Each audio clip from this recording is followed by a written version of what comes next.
In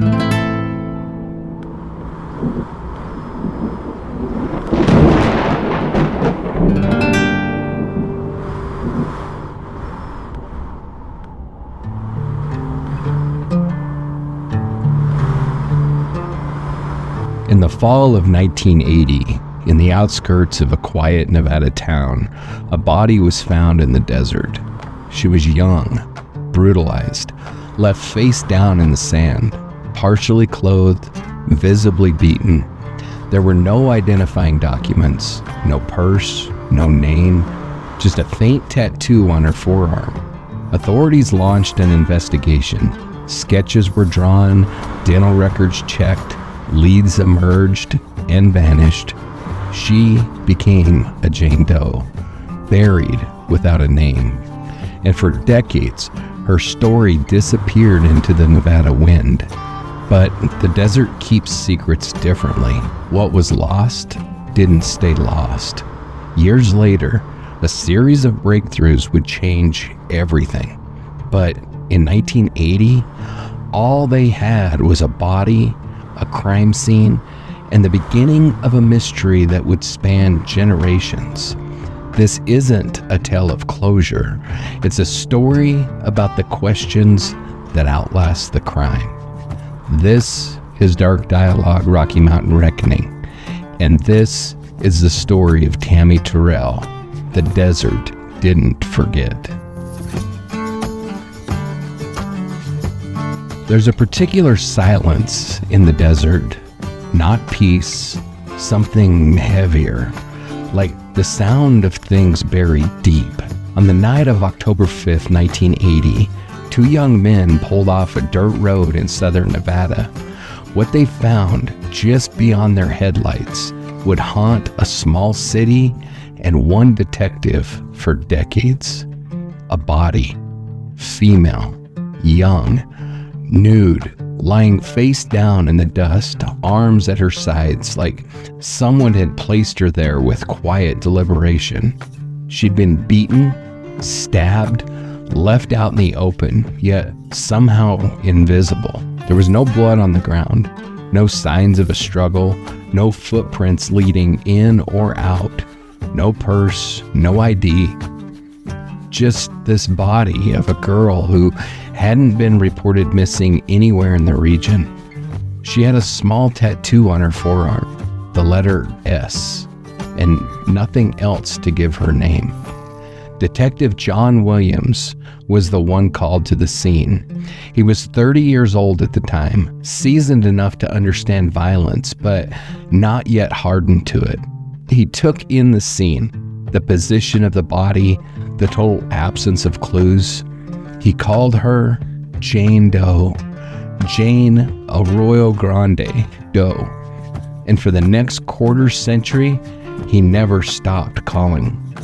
The case would sit unsolved, locked inside dusty boxes and fading reports. Sketches were drawn, leads dried up, but something about her, something about the way she'd been left, refused to fade. Years passed, the desert changed, the road where she was found was paved over, surrounded by housing developments. But that silence never lifted. She didn't belong to any known story. No family came forward, no one claimed her. Who was she? Why was she there? And why did someone go to such lengths to erase her? This wasn't a random act of violence. It was intentional, controlled, cleaned. Someone had taken the time to scrub her body. Someone had placed her like she was meant to be found, but only eventually. This isn't the kind of story that opens with answers. It opens with shadows. And that's where we'll start. Because this episode isn't just about a girl found in the desert. It's about time and the ways a single act of violence can echo quietly, relentlessly through the lives of everyone it touches. We're going back to 1980, to a stretch of land just outside Henderson, Nevada, before DNA, before cold case units, when all they had was a body, a tattoo, and a name no one knew how to find.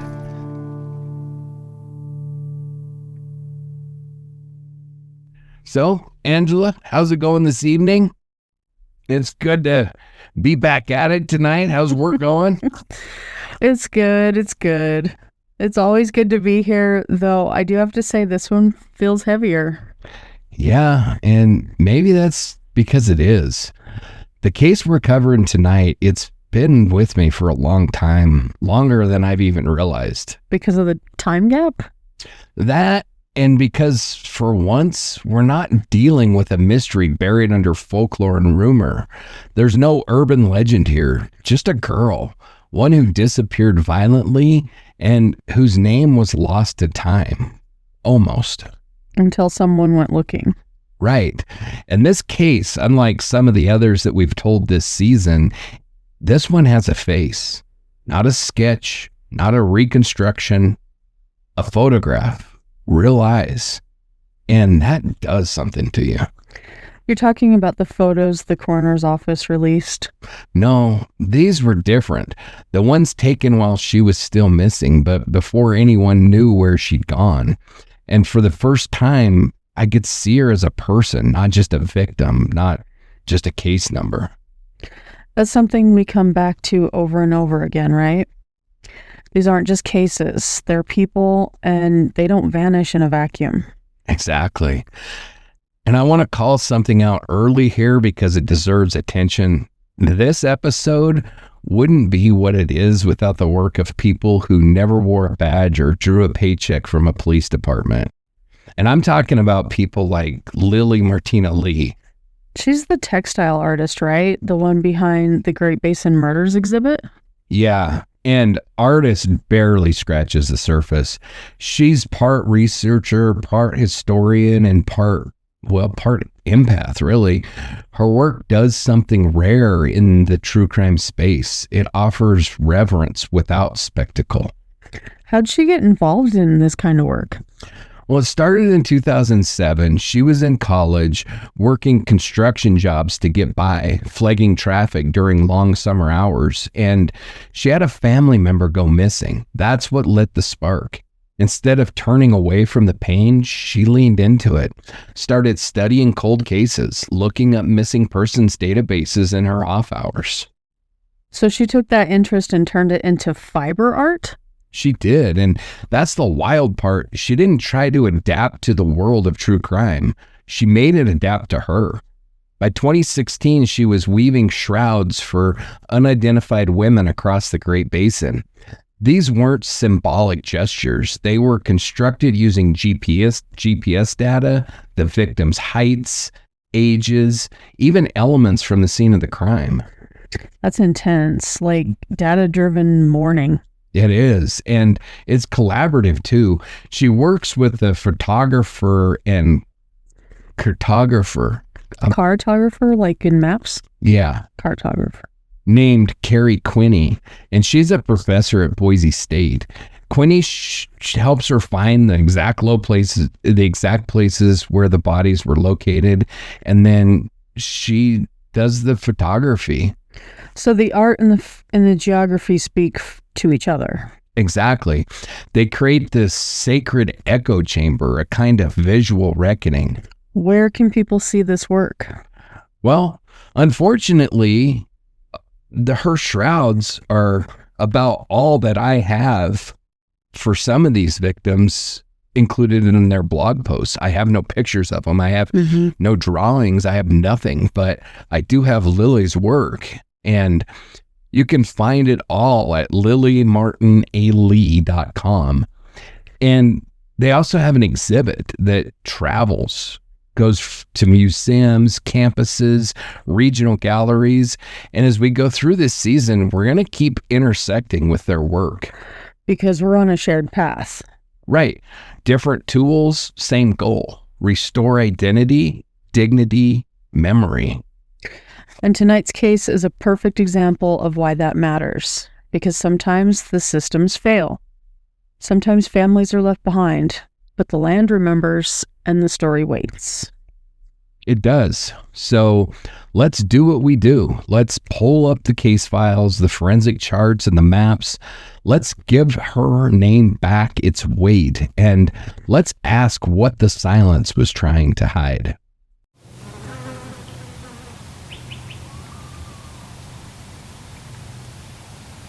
The Mojave doesn't forget. It doesn't forgive either. It just holds on to things quietly, owns secrets, footprints swallowed by time and wind. In 1980, just outside Henderson, Nevada, there was a road that barely registered on the maps, dust-packed, lined with creosote and silence. You could stand there at dusk and hear your breath change shape. Someone brought her out there, not to bury her, not to hide her, to leave her, face down in the dirt, as if the land itself was enough to erase her. No sound, no streetlights, no one watching, just one road out, one road in, and a girl still warm with no name. This place has changed since then, paved over, built up, but the desert underneath, it remembers. It always remembers.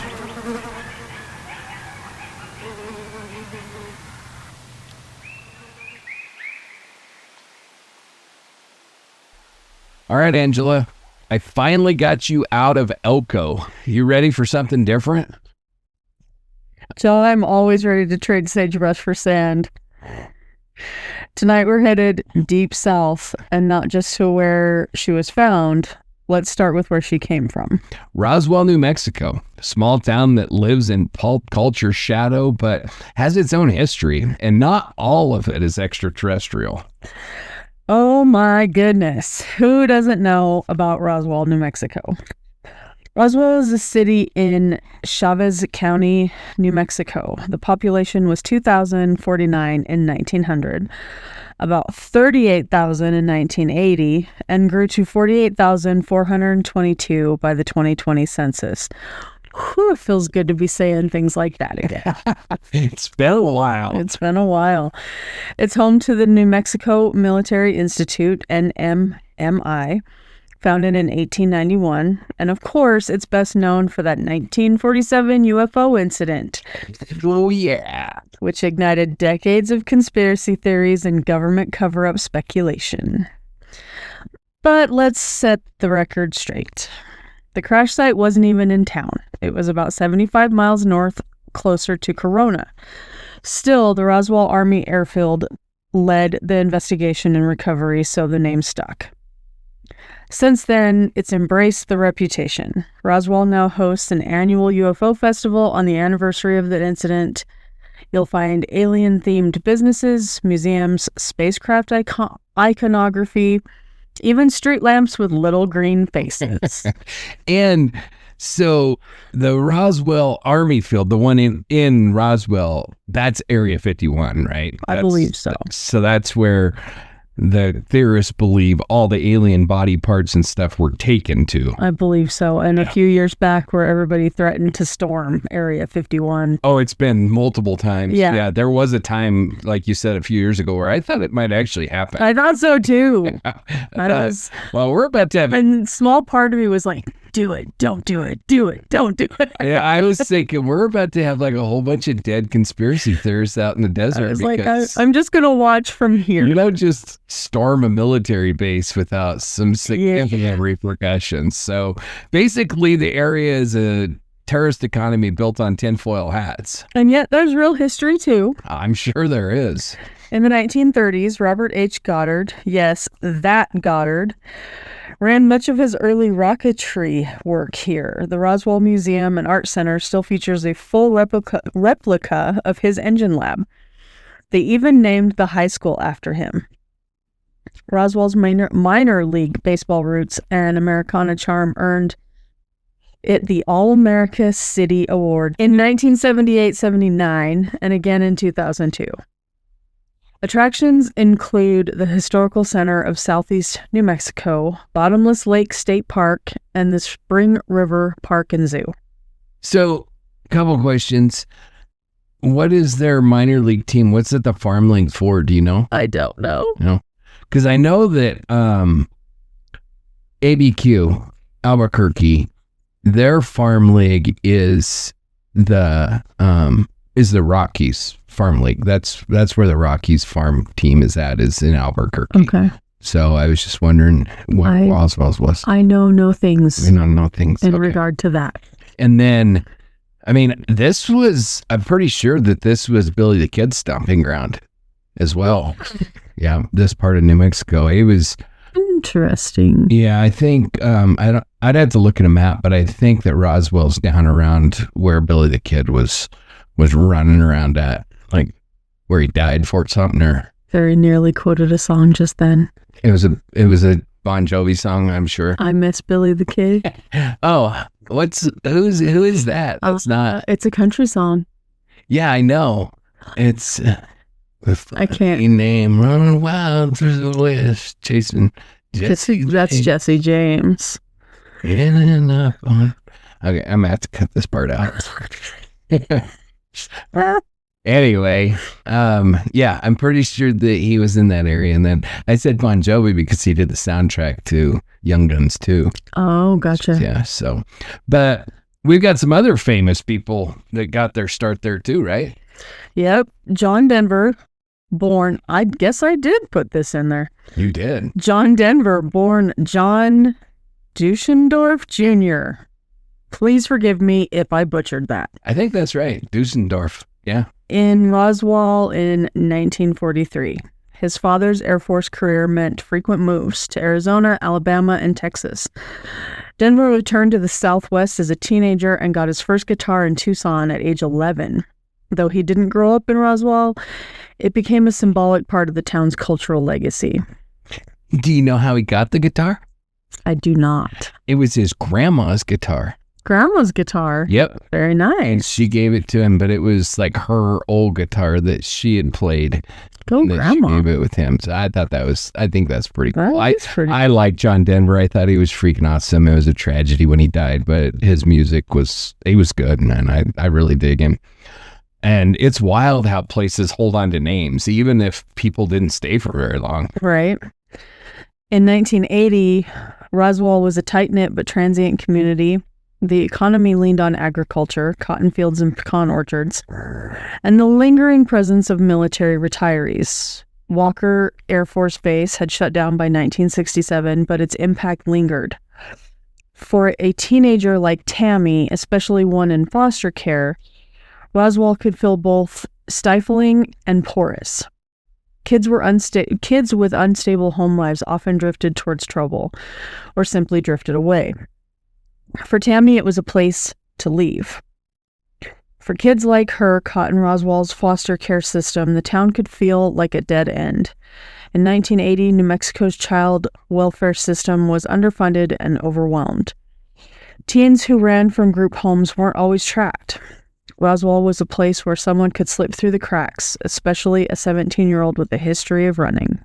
And that's what makes the next place so important, because it's where those cracks widened.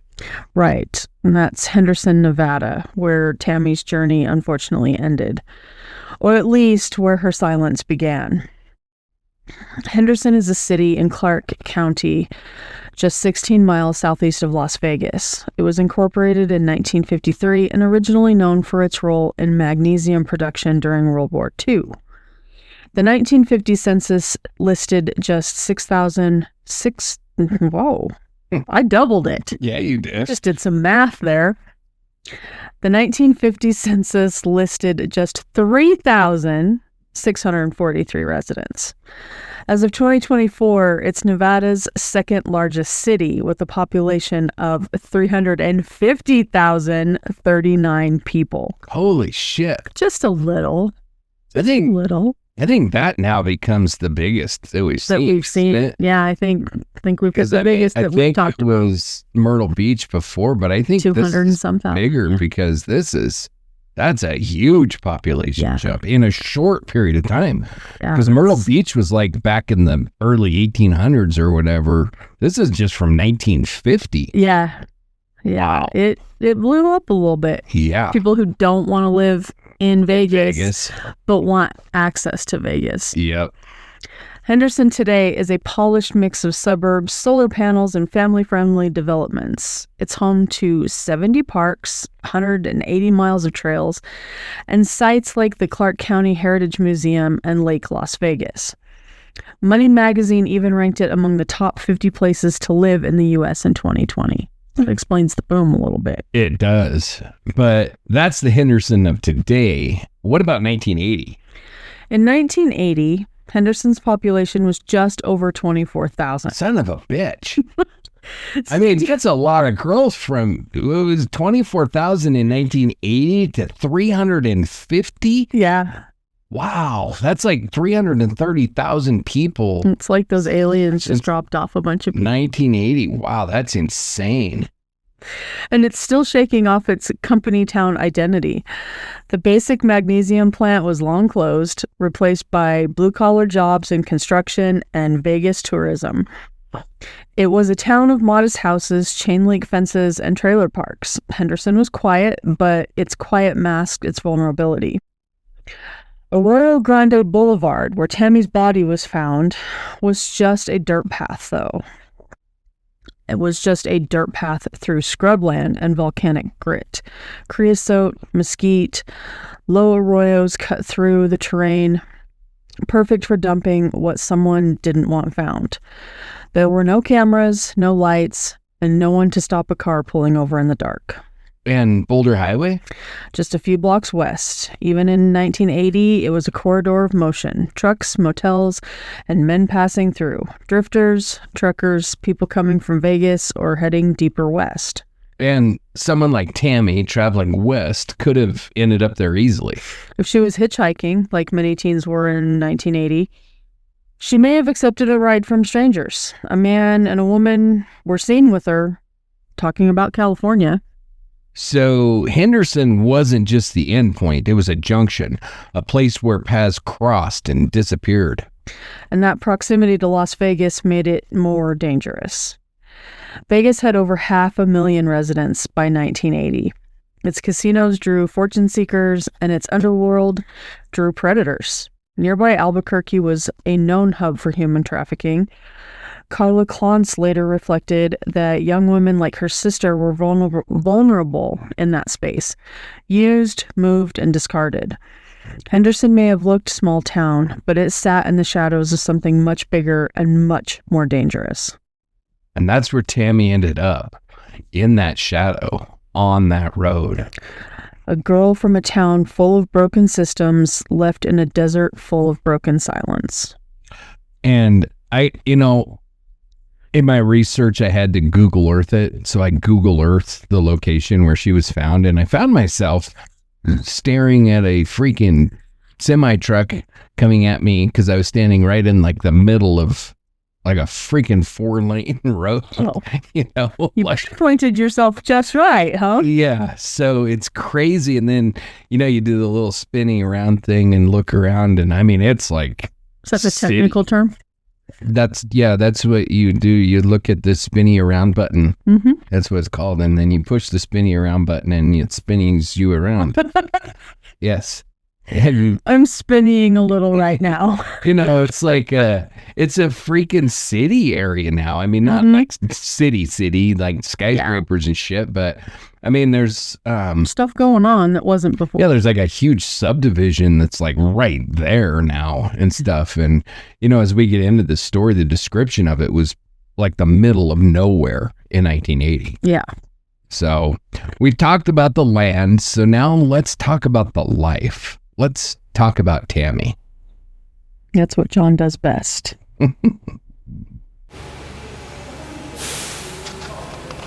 She might have packed light. A few shirts, a brush, a cassette tape of someone who made her feel brave. Maybe she wore her favorite boots, the ones with the scuffed toe. They'd carried her through high school hallways, and now they were walking her west. From Roswell, New Mexico to where? California, maybe. That's what she told people, but what mattered most was that she was going, leaving the familiar, chasing something, freedom, reinvention, or maybe just distance from whatever made Roswell feel too small. Someone saw her with a couple, a man and a woman, talking about California, and then she was gone. The road took her, or maybe she took the road, but she didn't make it. She never saw the ocean, never made it to LA or San Francisco. Instead, her journey ended in the Nevada desert, 750 miles away, dumped, beaten, stabbed. For 41 years, no one knew who she was. But now we do. Her name was Tammy Terrell, and before the silence, there was a story. Tammy Corrine Terrell was born July 4th, 1963 in Roswell, New Mexico. The town known for flying saucers and conspiracy theories, but to her, it was home. It's almost her birthday. It is almost her birthday, yeah. She was 17 when she vanished. Roswell in 1980 wasn't that different from Henderson. Quiet, working class, and built around industries that had long since peaked. You had old ranch money, military retirees, and kids itching to get out. And Tammy was one of those kids. She had blondish brown hair, blue eyes, and a light complexion. At 5'3" and 106 pounds, she was petite, with a bright smile and freckles that gave her a youthful look. There was something about her, a brightness edged with grit. She was the kind of girl who got underestimated until she spoke. So she was reported missing from Roswell, but not by her family? Exactly. Tammy was living at Assurance Home, a group home in Roswell. The staff filed the missing persons report after she vanished from a fair outing, but her family wasn't told for 7 months. Carla, her sister, only found out when she called the home about a relative's death. Was she in trouble? Is that why she was there? It's more about what happened to her than what she did. Tammy's childhood was marked by instability. Her mother lost custody of her children when Tammy was still young. She and her sister Carla were placed in foster care. Carla as an infant, Tammy around 11 or 12. In the late 1970s, New Mexico's foster care system was stretched thin, with underfunded agencies struggling to monitor kids like Tammy and Carla, split across different homes in Artesia, about 40 miles from Roswell. The sisters clung to their bond despite the distance. Tammy, just a few years older, became Carla's protector in a world of uncertainty, but foster homes weren't always safe havens. Many kids, like Tammy, faced neglect or instability, pushing them toward rebellion or escape. By 16, her struggles, running away, skipping school, landed her at Assurance Home, a last resort for teens labeled troubled, but often just traumatized. And her family wasn't told when she disappeared. Not a word. Tammy vanished on September 28, 1980, during a supervised trip to the New Mexico State Fair. The group home reported her missing to Roswell police, but no one contacted her family. It wasn't until Carla called months later that she learned the truth. And by then, Tammy had been missing for half a year. So she disappeared and the system just moved on. Exactly. Tammy had fallen into the cracks of a system that labeled her a runaway and failed to pursue her case. There were no national databases, no cross-jurisdictional alerts. In that era, missing teens in foster care were often dismissed. Her disappearance was paperwork, not a person. And yet, we do know some things about her. We do, which is, I gotta say, it's a really nice change from where we've been so far this season, where we know nothing. We actually have a little bit, like you can tell about the town that she grew up in, and I can tell a little bit about her history because we have a name. This is her real name. This is her real name. And so Tammy was one of 4 siblings. Her younger sister, Carla Clance, another sister, Sonia, who was still alive in 2021, and a brother, Johnny Carl Terrell, was born in 64 and was deceased in 66 from a degenerative nervous system disorder. A fourth sibling, Nancy, is listed as deceased with no clear record of her foster care status. Tammy and Carla were placed in foster care early on.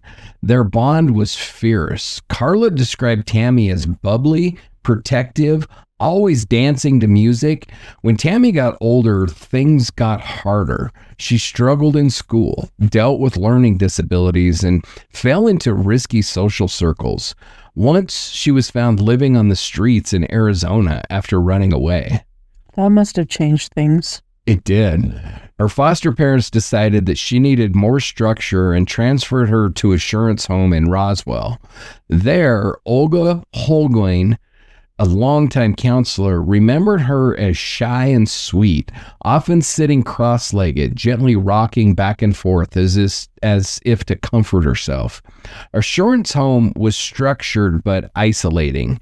It aimed to rebuild trust, but for teens like Tammy, it was just another stop. She longed for something more. She talked about California. She dreamed of leaving Roswell behind. And then she did. Or at least tried to. Yeah, but instead of new beginning, Tammy's journey ended in silence. This wasn't just a killing, it was a disappearance that the system allowed. Yeah, and, I gotta say, researching her case, I researched Assurance Home, and I think that the conclusion that I came to was it was really the times and not necessarily this home. Like, I really couldn't find anything bad about this place. Like, some of these freaking group homes you find horrendous. Yes, but this one is still in operation. Really? Yes, it's still in operation, and it is transitioned from so in 1980, it was like brand new when she went there, because they opened in 1979. And so in 1980... What a wonderful year. 79? Yeah. 77's better. 79 is just as good. But in 79, or in 80, their primary focus were kids that needed a safe place from like abusive homes and stuff like that. Yeah. And now it seems like they still do that, but as society has kind of come this direction, now they focus more on kids that are more traditionally troubled, have caused problems, have got arrested, have been court ordered to be there, that kind of thing. Gotcha. So, and I think that's pretty much group homes across this country. That's the transition that they've made. Yeah. But I couldn't find any like abuse allegations about this place or anything. I just didn't get that feeling about it. Okay. And that Olga, good news. Yeah, and that Olga, who was a counselor there, she is set for interviews and stuff like that about Tammy. I think they really, really cared about the kids. I don't think that their hands were just tied. Yeah, I don't think they did anything wrong. I really don't. I mean, could have they potentially supervise the kids better at the fair? Maybe, but we're dealing with teenagers. I mean, she was 17 years old. Frankly, if you're going to let a 17-year-old out of the house and they want to disappear, they're going to disappear. So, but they could have at least told her family when it happened. They could have, but the complicating factor is she was removed when she was 11 from her family and put into foster care. So by the time, it wasn't until 6 years later that she ended up at Assurance Home. So she was basically the property. It's a terrible way to say it, but it's true. She was a ward of the state by the time. So I don't know that they should have reached out. Frankly. Well, in the circumstances of being removed, maybe that was protection, not telling them. Very possible, because the state removed them from their mother's care. From what I understand, she was a drug addicted nightmare. And the state come in and said, yeah, you can't have these kids, and took them and put them in foster care. Protective thing, because she could have looked for her, got her back. It really is. Made her work for drugs. You know me. I'm the first one to jump all over somebody. But the fact of the matter is Carla was a little girl. Mm-hmm. So they're not going to call her. I mean, it was a terrible way for her to find out. Yeah. To call and talk to her sister and discover that her sister was missing. But I don't know. It's a really complex situation because the foster parents aren't the legal guardians. Yeah, the state is. It's a whole lot of what do you do differently here. It is. I kind of understand now. It's like I can't really get down on this place because I don't know that they did anything wrong. It was just a shitty situation that, quite frankly, her shitty mom put her in. Mm-hmm. It wasn't Assurance House. It wasn't the foster care system. It was her bad parents that apparently were so bad that all of their children were taken from them. Yeah. So I don't know. I just wanted to throw that out there because the first thing I did when I saw that she was in a group home, and I wanted to dig into that group home because I was like, okay, that probably explains it. You Because wanted to be able to call somebody an asshat. Yeah. Because some of those group homes were horrible. Yeah. And so I was thinking, oh yeah, well, it's no wonder she freaking ran away. But then when I really got to looking into it, I just didn't find that. Like I said, it's still in operation. Mm. They haven't been shut down. They just seem like a outfit that really started for the right reasons to try to do the right thing. And this was just a tragedy that occurred in their facility, but I don't think that they're to blame for it. I really don't. Well, not in their facility, but under their care, because they were under their care. Yeah, under their care. Yeah. So anyway, I wanted to say that because I don't want to throw anybody under the bus that doesn't deserve it. And I do appreciate that because there are, like you said, far too many that are not like that. Right. So when we find one that is decent, we like to call attention to it. So absolutely. I mean, appreciate that. We'll call people asshats, but we'll also call people good people. And, one nice thing about this episode is you're going to find we have a few people that we can call good people in this case, which is a nice change. It's really great for such a heavy case. Yeah.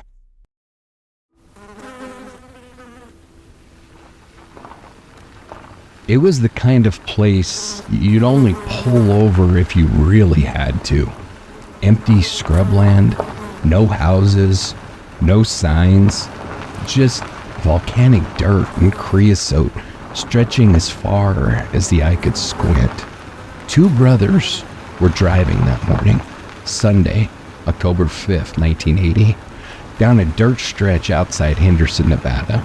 No reason for the detour except nature's call, a bathroom break, plain and simple. But what they found wasn't something you could forget. She was lying face down in the sand, nude, her arms at her sides, like someone had arranged her gently but deliberately. There was no struggle, no blood, just dust, silence, and a body still warm. That stretch of road had no name back then. Today, we know it as Arroyo Grande Boulevard, but back then, it was just another forgotten vein in the desert until it wasn't. Detective John Williams was 30 years old when the call came through. Sunday evening, probably his day off. He might have been home when dispatch reached him. He probably was home, honestly. A detective on a Sunday, he was probably home. Yeah. A body, young female, found off a dirt road outside Henderson. No ID, no witnesses. Williams arrived to the scene of silence. The girl was nude, completely. No blouse, no socks, no jewelry, not even underwear. Just her, left in the sand, like someone had stripped her of everything and then tried to erase her. And the injuries? Brutal. Blunt force trauma to the head, likely from a hammer or a similar object. 7 puncture wounds to the upper back made with a 2-pronged instrument with it was a 16th of an inch wide. There was sexual assault and a faded homemade tattoo, just the letter S. There was also a torn piece of plastic nearby. It looked like part of a shower curtain. The assumption? She'd been wrapped, transported, and placed. Placed, not thrown? Exactly. Her body was positioned with care. Arms at her sides, no drag marks, no tire tracks, no sign of a struggle. Which tells us she wasn't killed there. Yeah. The ME determined that she died 8 to 24 hours before she was found, so likely Saturday night or early Sunday morning.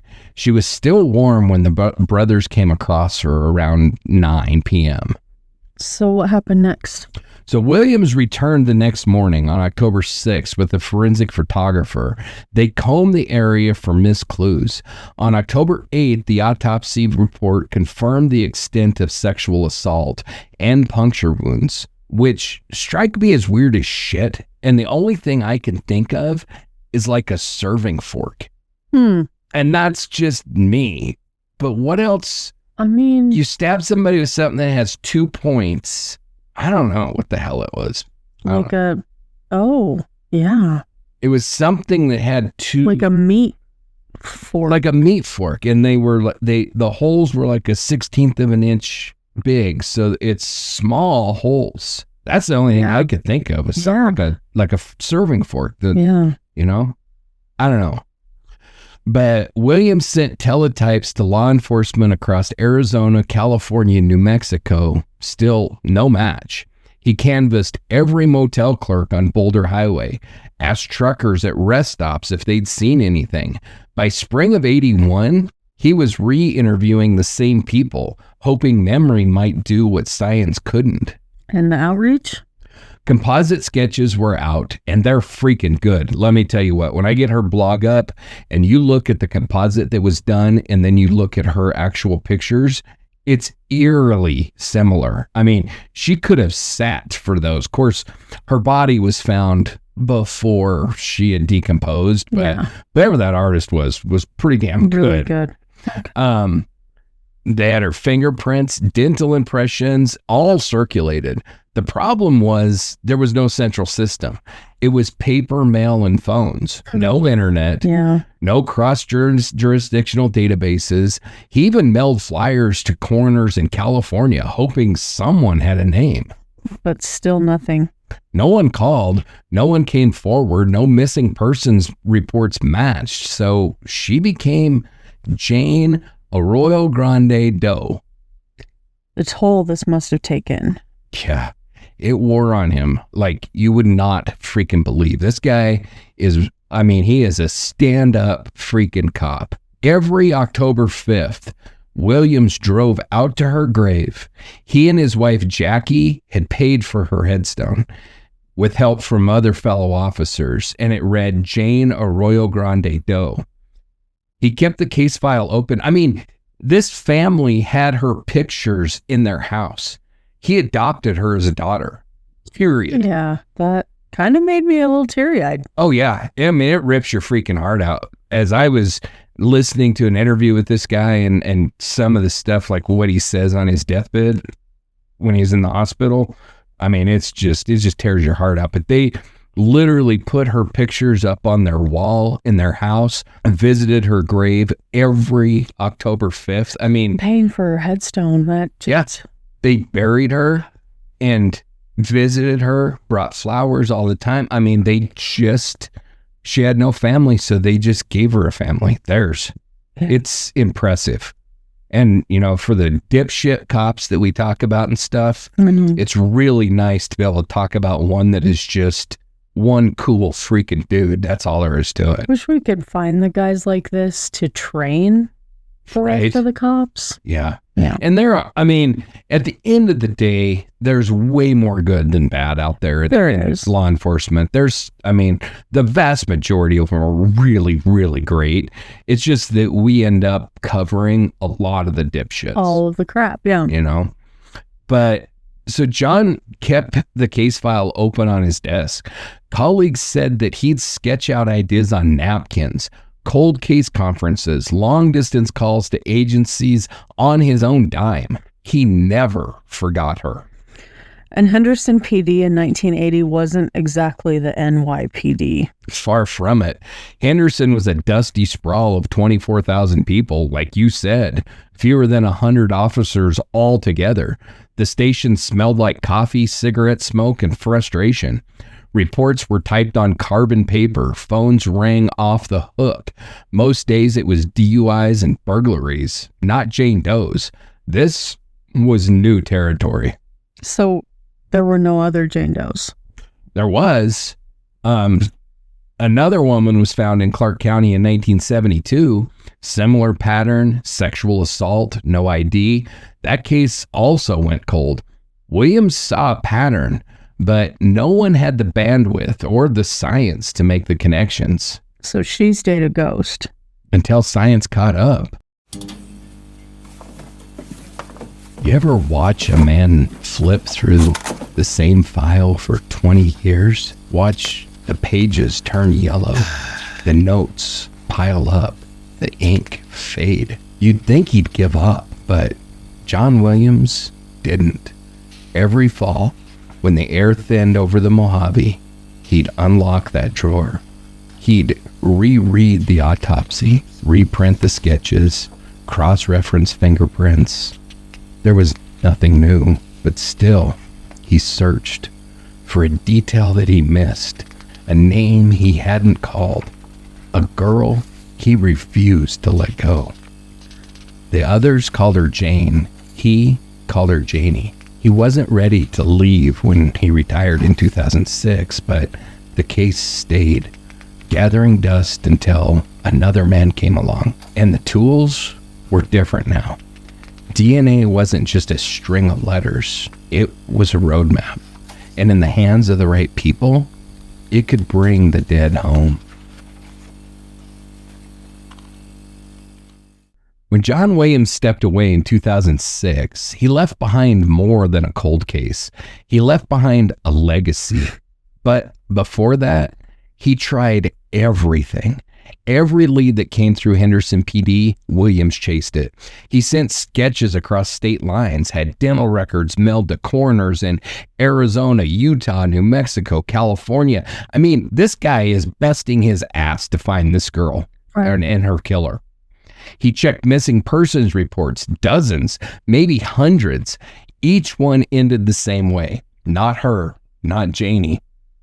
He even tried DNA. In the early 2000s, Williams submitted what they had: tissue slides from the autopsy, degraded blood samples to FBI's CODIS system, but it was like tossing a message into the ocean.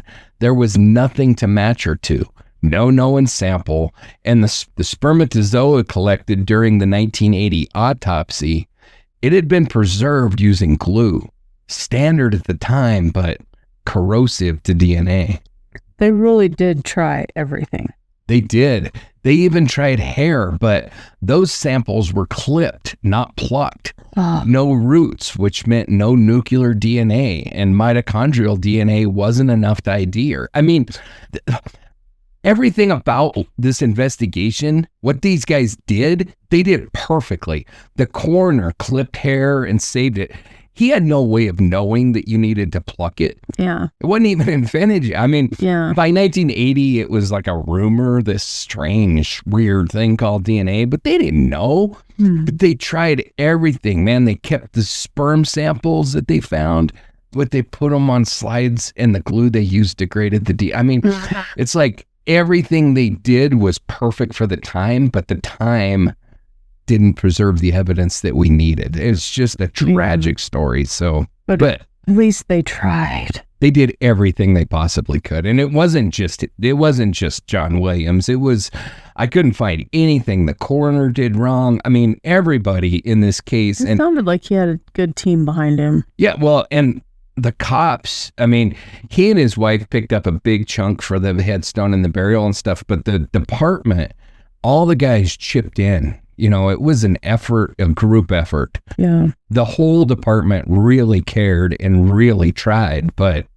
they just didn't have the tools to do it. Pretty freaking beautiful how hard they tried, though. Oh, it's amazing. Yeah.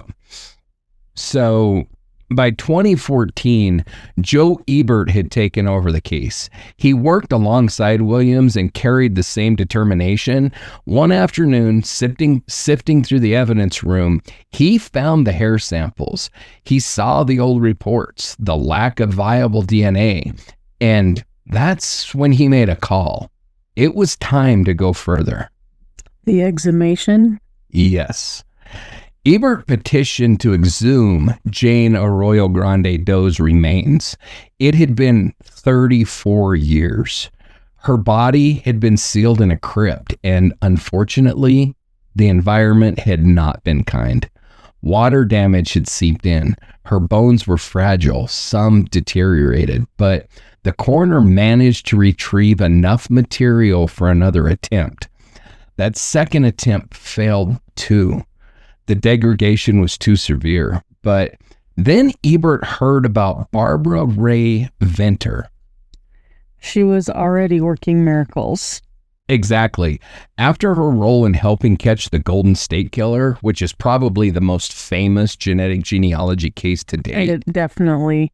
She partnered with the DNA Doe Project. This woman's freaking amazing too.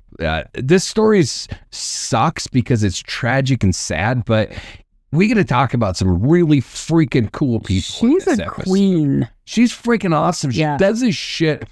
She has no history with DNA. She made history with DNA. Yeah, but I mean, she's not like I know. She doesn't have like a degree in biochemistry or whatever. Shit, I can't remember.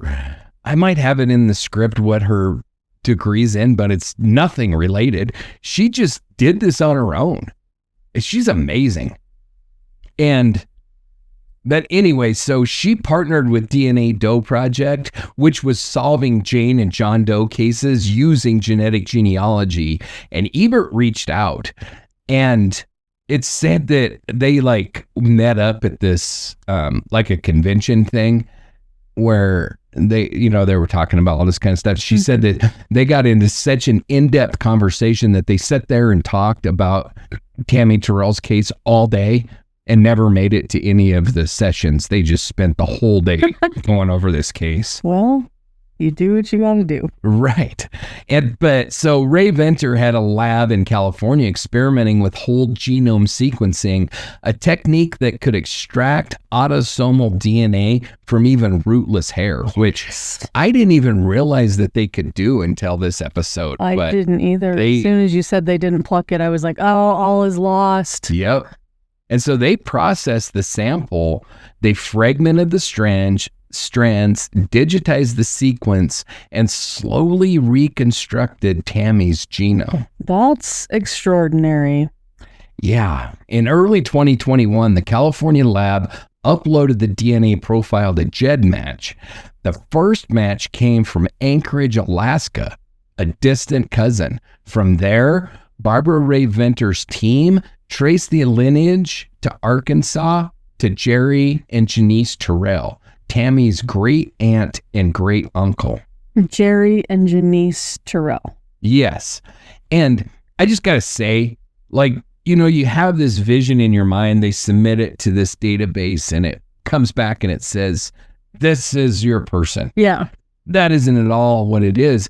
It's a group of volunteers that she works with that they find that one link to a tree and then they sit there by hand and build. I don't know if you've done like ancestry, whatever, but like building a family tree, it's not automatic. I actually got a new hint today.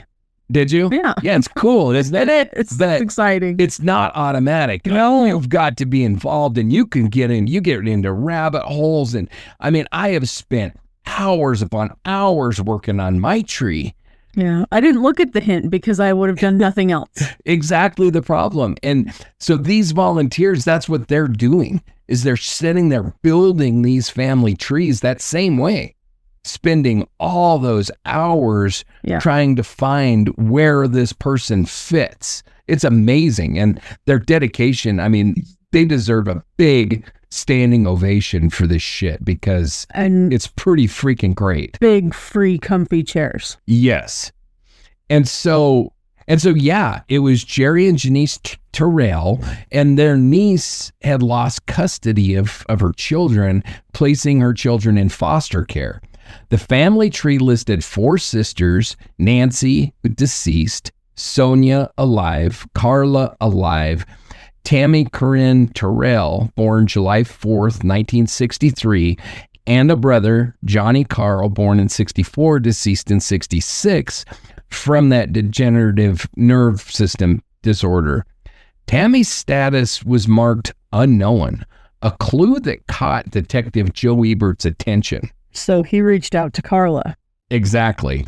Carla Clontz, living in Asteria, New Mexico, was skeptical, thinking Ebert's call was a scam. Janice urged her to respond. Carla provided a DNA sample, as did Sonia. Within weeks, the results confirmed it. Jane Arroyo Grande Doe was Tammy Corrine Terrell. 41 years. Yeah. Carla was overwhelmed. She told reporters it was joy of relief, joy of sorrow. She spent decades searching Roswell's ravines, hoping for answers. The confirmation tied to autopsy photos brought painful clarity. Sonia's DNA sealed the match, her quiet grief reflecting a lost sisterhood. As for John Williams, this part's tough to even read. As for John Williams, he was hospitalized when Ebert shared the news. They showed him Tammy's photo and he whispered, "That's my Janie," tears marking the end of a 41-year vigil. That name stayed with him.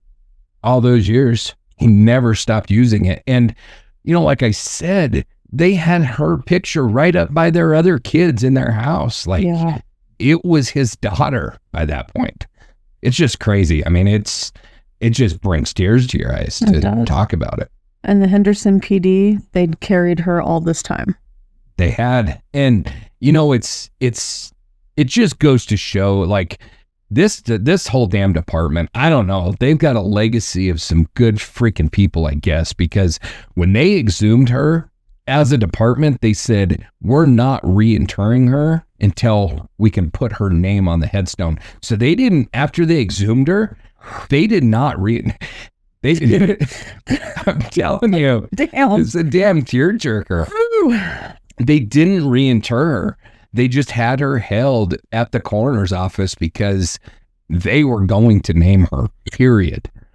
That dedication, I mean, God, I wish we had that in every department across this country and every case that we talk about, because even one person who felt that way in each department would do so much good. Yeah. You know, I mean, a lot of these cases I think that we cover would be solved if we had stand-up cops like this working on them. I mean, it's impressive. Yeah. It really is. So yeah, they carried her, the whole department, like I said, carried her. And now that she had a name, they could do something no database ever could: rebuild her story, retrace her steps, and hopefully give her justice. And the science, rootless hair, genome sequencing, GEDmatch, it gave her back. It did. A girl lost in 1980, found through a string of code and the sheer will of people that refused to forget her. And, you know, I mean, you think about those cases that we've covered, all of these Jane Does that we've covered, you know, and I'm not criticizing those cops or those coroners. I have no reason to. I have no reason to think that they haven't carried a similar burden with them, but I don't know their stories. Exactly. You know, but I do know that, like, this group, they were going to solve this freaking case, period. And this John Williams, man, I'm telling you what. So Ebert, who took over the investigation, he's actually the one that did the DNA work and everything. But he said that every October 5th, he'd get a phone call. Every October 5th from John? Yep. Where are you at on the case? Like, this guy was not going to let this case die. I wonder he took it to his hospital. Yeah. He was not, and it was kind of funny because Ebert was talking about how, like, it didn't matter if October 5th was a Sunday or, whatever. I was getting that call. Better be near my phone. Yep. So. That's so sweet. Yeah. It's really, it's a terrible story, but it's a beautiful story kind of all at the same time, as weird as that is. Makes sense. Yeah. 17 years old, 5'3", 106 pounds, blue eyes, blondish brown hair, light complexion. That was Tammy Corrine Terrell. Born July 4th, 1963, Independence Day. Tammy was the firework no one saw coming. Raised in Roswell, New Mexico, the Terrell family included 4 sisters, Nancy, Sonia, Carla, and Tammy, and a brother, Johnny Carl. Nancy passed later. The surviving girls went into foster care after their mother lost custody. What do we know about Tammy's life in Roswell before she disappeared? So Tammy's childhood was shaped by instability. Carla, her youngest sister, was taken into care as a baby, and Tammy was 11 or 12. I'm pretty sure that she was 11 when she entered the system.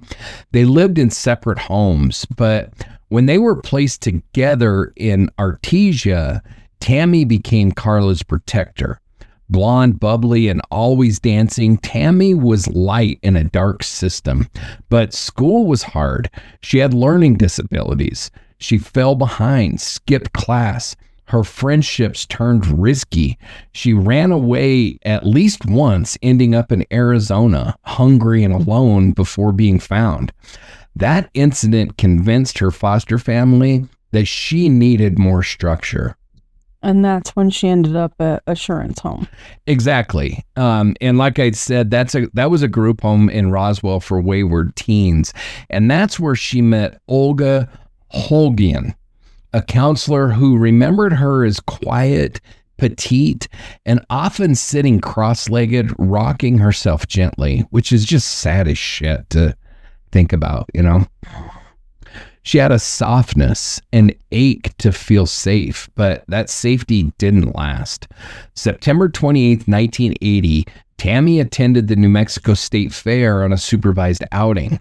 She disappeared during that trip. Later that night, she was seen at a Denny's in Roswell with a couple, a white man and woman, both in their mid-40s, talking about a trip to California. Witnesses described the man with dark brown hair, the woman with light brown hair, both average build, possibly carnival workers. Whether Tammy chose to go with them or was coerced, we don't know, but that was the last time anyone saw her alive. And 7 days later, she was found dead in Henderson, Nevada. October 5th, 1980. Arroyo Grande Boulevard, a dirt path in the desert back then, nothing but dust and creosote. Her body was discovered in the brush, nude, no drag marks, no blood.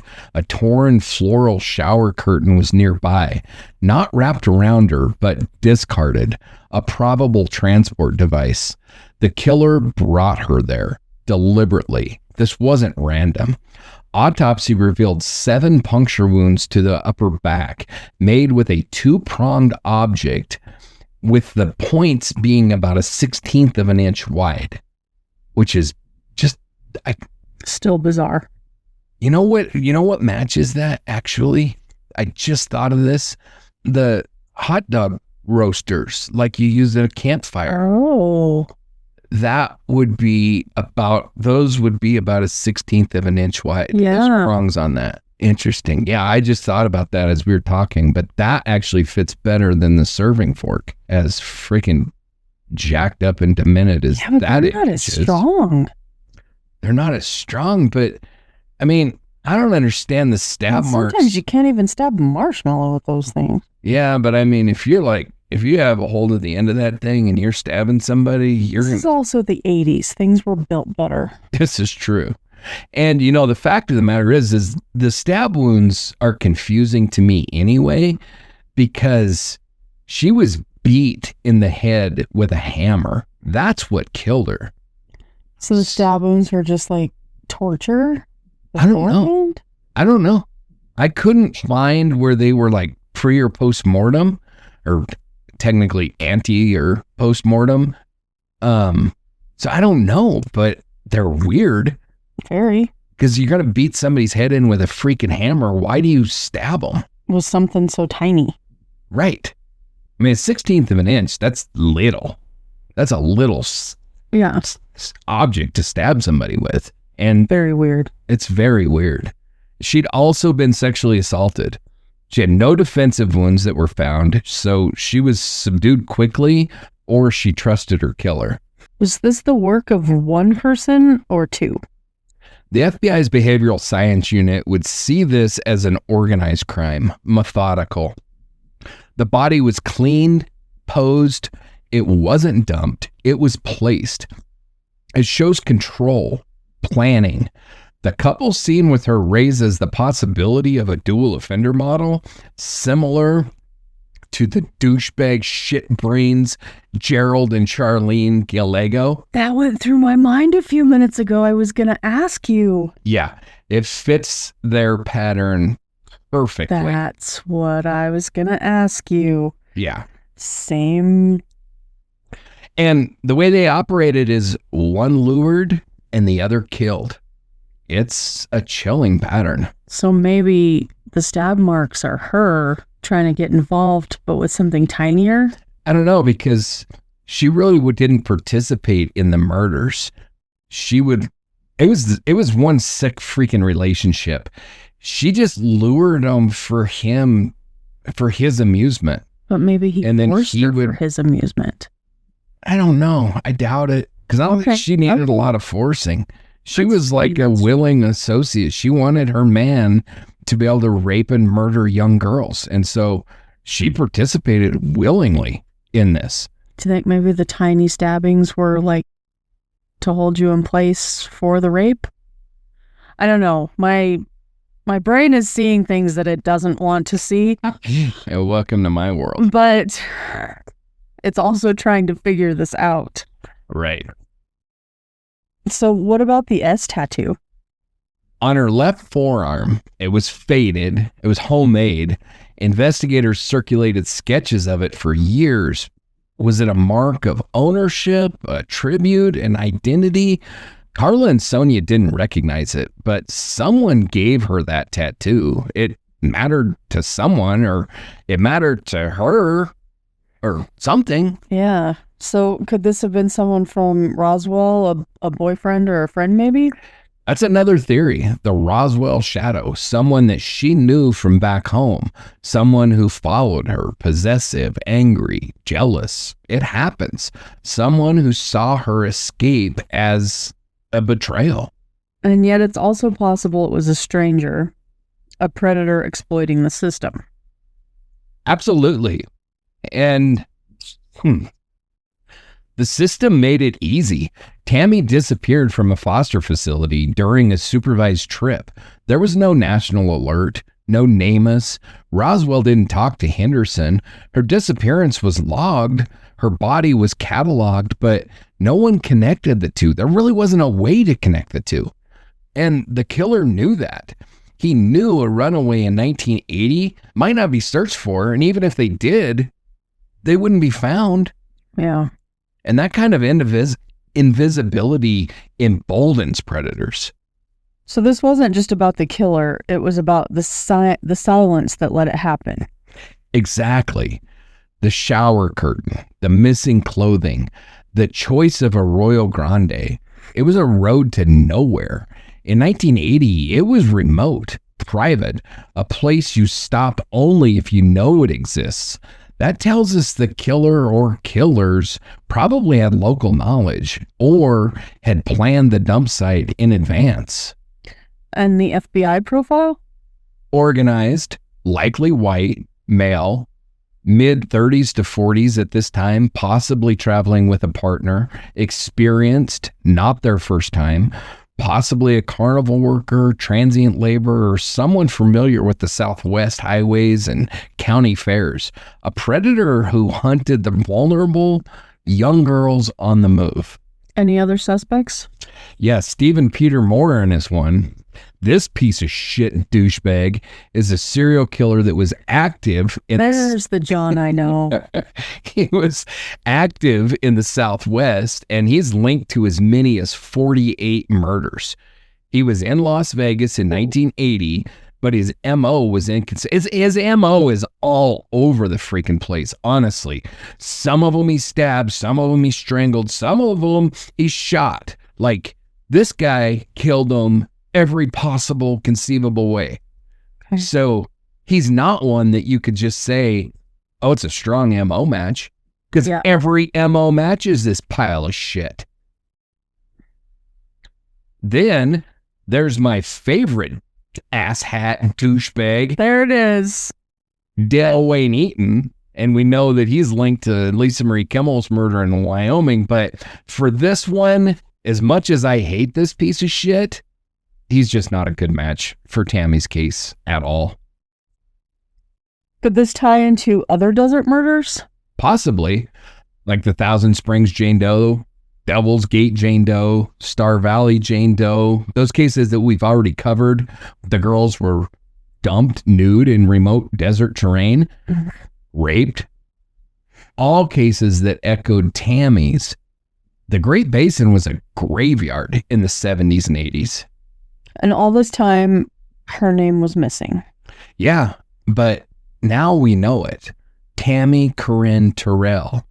And with that name comes the fight for justice. So when Tammy Terrell vanished on September 28, 1980, she left behind a trail that turned cold almost instantly. But in that darkness, a few faces emerged, ghosts flickering at the edge of the flame. The couple at Denny's. That's where it starts. That night in Roswell, New Mexico, Tammy was seen with a white couple, mid-40s, average build. The man had dark brown hair, the woman light brown. Witnesses described them as possibly carnival workers connected to the New Mexico State Fair.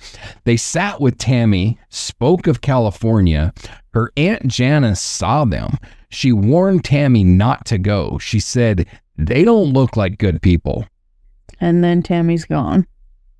For 7 days, no bus tickets, no motel slips, no sightings until October 5th, 1980, Henderson, Nevada. 750 miles from Roswell. Arroyo Grande Boulevard, desert scrub and power lines. Her nude body, cleaned and posed, was found near a torn shower curtain, which was likely used to transport her because there was no drag marks, no blood, and those 7 weird-ass puncture wounds to her upper back from a 2-pronged instrument. I'm impressed. Yeah, me too, very. Okay. Blunt force trauma to the head, sexual assault confirmed, no defensive wounds. She was trusting or subdued fast. Exactly. And then there was that tattoo, a homemade S on her forearm. Her sisters didn't recognize it. Investigators thought it might be a brand, a signature, or maybe just hers, a symbol of something personal that's been lost to time. So what kind of killer are we talking about? Organized, maybe more than one. The FBI Behavioral Science Unit would see this as a controlled kill and a secondary crime scene, a cleaned body. And that part I cannot stress enough. Like, whoever killed her, after he had sexually assaulted her, murdered her, he then put her in a bathtub, most likely, and washed her before taking her out in the desert and dumping her. So it's not normal. It's not what you're used to seeing. This to me points to a highly, highly organized offender and someone who has definitely done this before. And knows what to hide for the most part, because didn't they find semen? They did find semen. Yeah, yep. So he didn't know. And he had no way of knowing. Yeah. At that time. True. Because if you were a secretor if you were a secretor, they could get blood type from semen back then. That was it. And if you weren't a secretor, they couldn't even get that. So really, semen was just, they didn't even worry about it. I mean, I don't know if you know this or not, but some other freaking really stand-up investigation happened in the BTK case, when that piece of shit animal hung that little girl in the basement and then stood there and masturbated to her dying body. And the cop who found that was, I mean, he had no idea what DNA was, none. But he was like, okay, so I have this pile of semen basically here, and I'm going to collect it. I don't know why. Yeah. I just need to. Yep. And so he collected that semen, and that is what nailed that son of a bitch years later, you know? But like Dennis Rader, the piece of shit, to him, he didn't even think about it, because back then semen meant nothing.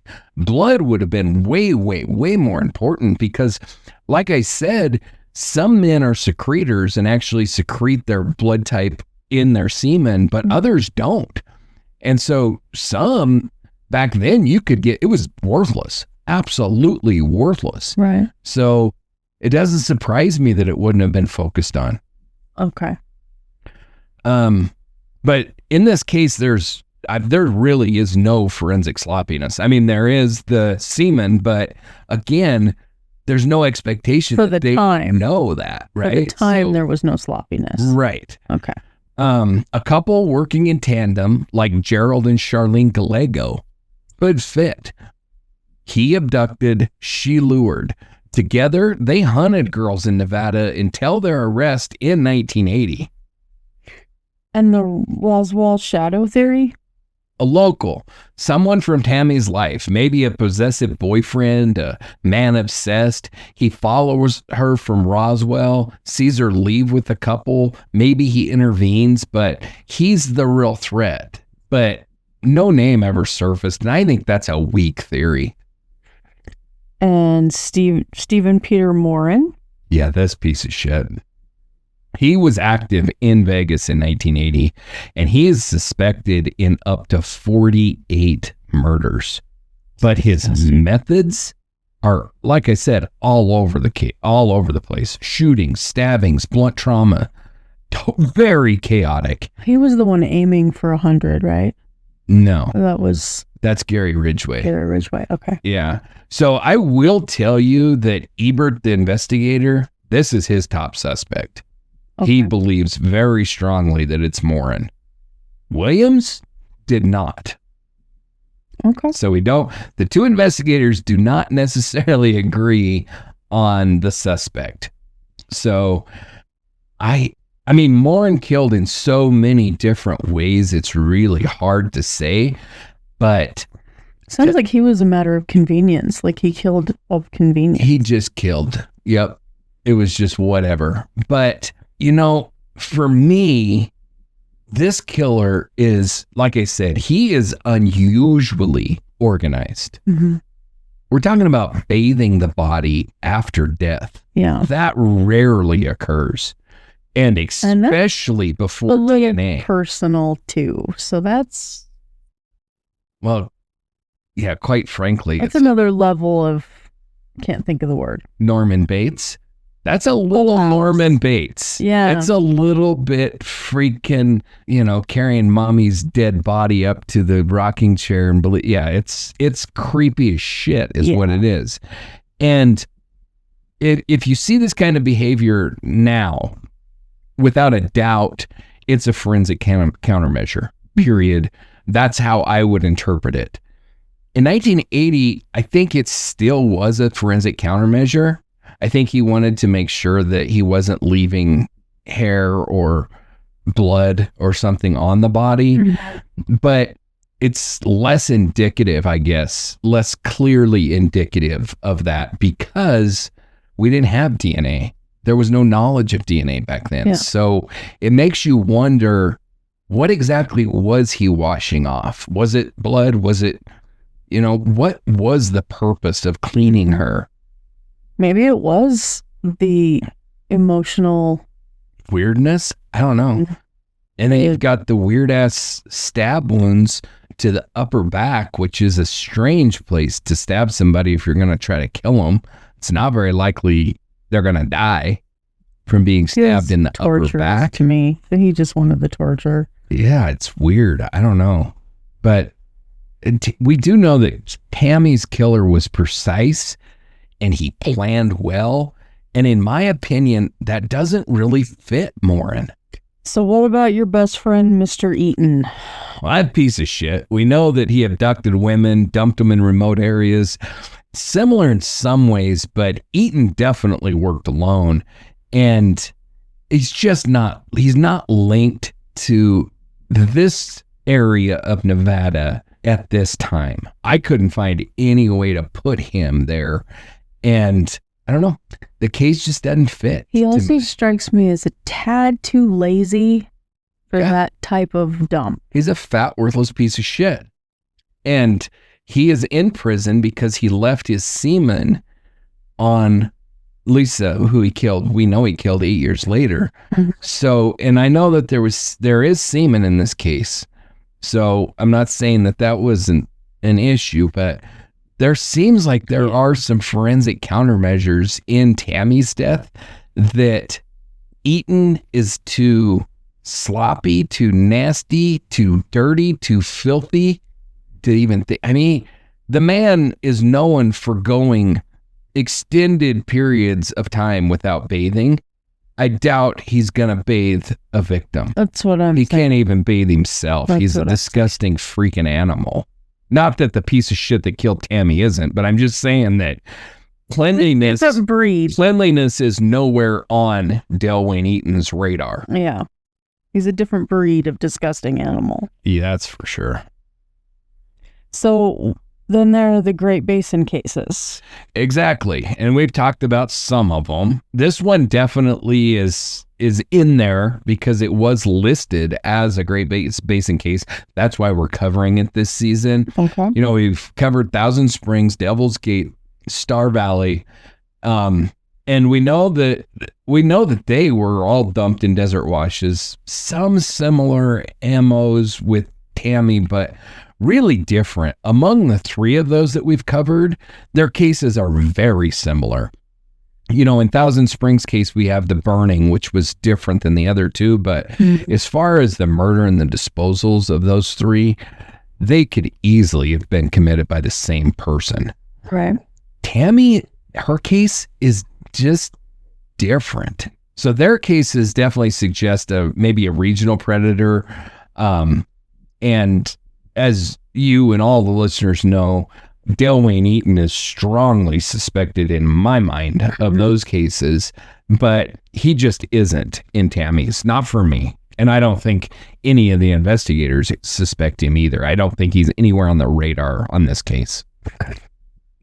And Tammy was just the kind of girl that they looked for? Yeah, these piece of shit, worthless killers. She was the perfect victim because she was in the big thing was the foster care system. Regardless of my thoughts about Assurance Home and the fact that I think that they did a good job, they don't care like a parent does. I don't care how good they are.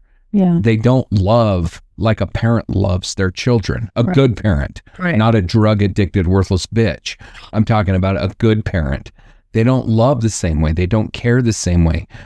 You know, they're not going to, as sad as it is, somebody runs away from a group home, the greatest counselors in the world are probably not going to drop everything and devote all of their time and resources into finding that child. Not like parents do. They also don't have the time and resources because they have all those other kids. Right. They have other kids they got to worry about. And the sad reality of it is kids run away from foster and group home facilities on a much higher level than from their own homes. Mm-hmm. Those are kids that are just prime to run away for obvious reasons. And so having a kid run away from a group home is not anything that a group home counselor is going to be surprised by. Right. And keep in mind, Tammy had ran away before, all the way to Arizona, and was living on the streets. So, I mean, thinking that she ran away is, in her case, it is a very reasonable assumption. The cry wolf theory. She'd done it, so yeah. And the situation that she was in, even if she hadn't ran away before, it's no surprise that somebody ran away from a group home, right? Yeah.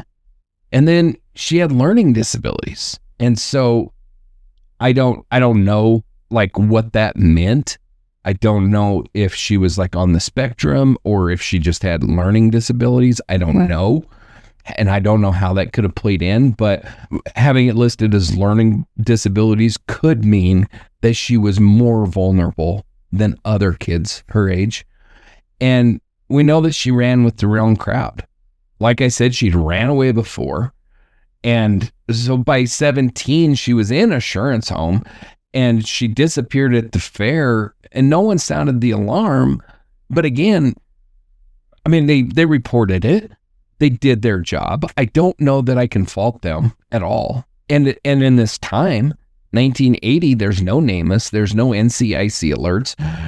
Her missing persons report just simply never made it to Henderson. It wasn't possible to get it there, essentially, right? Unless you suspected she went to Henderson, why would you call them up and say, hey, we're missing a 17-year-old girl that has a history of running away. She was in a group. I mean, it's just not going to happen. Yeah. That's the reality of it. And the killer knew that. I'm assuming, yeah, and they exploited it. A girl with no safety net, a system that forgot her, a culture that dismissed runaways as rebels, and the kind of void a predator steps into. So the timeline is? September 28th, Tammy disappears. Seen at Denny's, October 5th, the body's found in Henderson. Autopsy places time of death 8 to 24 hours before discovery. That gives us October 4th or early October 5th. And there's no record of how she traveled. There's no sign of where she stayed. Just 7 days lost. 7 days, 7 puncture wounds, and no suspects. Not officially, but the profile, someone mobile, experienced, comfortable with risks. It's out there, still breathing or buried, but the shadow they cast has not faded. Tammy's story doesn't just end in that arroyo. No, it begins there. The year was 2014 at Palm Memorial Park in Henderson, Nevada. A coffin, sealed in 1980, was cracked open once more. Inside lay what remained of Jane Arroyo Grande Doe. The soil was thick with moisture, despite the southwest sun. A stark reminder, even in the desert, water finds its way in, and time withers all. Under a relentless Arizona sun-scorched sky, Detective Joe Ebert joined cemetery staff, coroners, and retired investigator John Williams. They gathered around the crypt, solid concrete, now cracked and leaking. Williams, who had visited her grave every year since her burial, watched with quiet reverence. I mean, for him, it had to have been like they were exhuming his daughter. Painful as hell. It had to be. Because, I mean, But bittersweet, like... Yeah, I mean, this is the moment he's been waiting for, something to happen in this case. But the earth around the vault was parched, dust shaking loose with each boot step. The team unfastened the lid. Inside lay materials soaked into the coffin. Rotting cloth and layered sediment. Bones, once rigid, had become shatters. Fractured femurs, collarbones, spinal fragments. Some teeth skidded across the wood, their crowns worn, hair strands barely clinging, floated free. Ebert gently recovered each piece, labeling them in Ziploc bags. Williams pressed a plastic tag into one, Arroyo Grande, Jane Doe. They made a promise. she would not be reinterred until her name was known. In 1980, dental x-rays taken post-mortem had long ago gone cold. I mean, this is the frustration of this freaking case. It's like, my God, man, everything, they tried everything and it all went to shit. Like, they clipped the hair. They didn't pull the root. They collected the sperm. The glue degraded it. Yeah. And they took dental x-rays, but over time, they turned black. So you couldn't even read them anymore. Mm-hmm. So it's like everything they tried to do it just didn't stand up to time, basically. But at exhumation, a clue resurfaced. A hooked wire caught between the ranks of molars and canine. It was identified as an eye hook ligature, a curved orthodontic device used to adjust a canine's tooth's position. It wasn't ancient, it was recent. That meant care, expense, monitoring. Ebert reached out to the American Dental Association and forensic odontologists. He shared the precise curvature, alloy composition, a rare variant. He asked, "Do you know of a patient who never returned after an orthodontic appointment?" No response. Another dead end. The hook, quote, "The hook told us she wasn't some drifter with no connections or care. Someone valued her enough to invest in her smile," end quote. Backing up the evidence stored since 1980, slides stained with spermazoa, sealed under clear adhesives. Time had betrayed them. The slides were brittle. The cells were fragmented. Extracting viable DNA was impossible. Early CODIS tests in the early 2000s, a decade before digital breakthroughs, failed. The nation's missing person database simply couldn't cope with degraded DNA. Even hair samples were rootless, cut during initial examination, lacking follicles, no nuclear DNA. All that remained were mitochondrial traces, useful only for maternal lineage. The lab records, retrieved with difficulty, described a young woman, likely local, but technical limitations of the day meant the case stalled. Investigators filed the doe as cold. A decade later, in 2018, the California laboratory that we talked about earlier had pioneered an ambitious solution: shotgun whole genome sequencing on compromised samples. This technique, used to unravel the Human Genome Project, fragments DNA into millions of pieces, sequences each, and then reassembles them using computational modeling. They took bone powder, milled it, and loaded it into a next-generation sequencer. Each nucleotide, A, C, G, T, was digitized, stored, scrubbed of personal health markers. Then came the key. The data set was uploaded to GEDmatch, a public genealogy database. Months later, like we said, an email from GEDmatch came in that said, "Potential match found." A distant cousin living in Anchorage, Alaska, shared a measurable centimorgan match. Genealogists began painstaking detective work, tracing family trees, blank spaces, tailored lineage, old photographs. They arrived in Arkansas to Jerry and Janice Terrell. They were firm. Great aunt and great uncle to Tammy Corrine Terrell. Their records revealed the four sisters that we already talked about with the brother that passed. Everything aligned, but there was more. A close root level match led to Sonia and Carla, the surviving sisters. Carla Klontz, who had tirelessly combed desert ravines and fairgrounds for decades, answered the phone, and her voice shook. Tear-blurred photographs of the exhumed bones and radiographs were transferred. The eye hook came into frame. She understood instantly. Sonia, more reserved, provided a cheek swab. The lab confirmed the match. In a quiet hospital room in Roswell, New Mexico, John Williams, who signed off on her burial in 1980, received the news, and he whispered, "That's my Janie." The vigil of 41 years held its final breath. In Henderson's PD, officers released bottled water. A name, Tammy Corrine Terrell, resonated across radio channels. To them, she was no longer Jane Doe. She had a name, yet justice remained elusive. 1980, Henderson PD relied on paper logs and teletype communication. Roswell's missing person records didn't cross-reference Henderson's Jane Doe. NCIC, the National Crime Information Center, existed, but only in rudimentary form. By the 2000s, CODIS technology emerged, but with only mitochondrial or heavily degraded DNA, no identity could be reached. And then 2018 to 2021, the digital revolution, GEDmatch, the DNA Doe Project, and NCMEC's modern infrastructure all came together to rewrite the rules.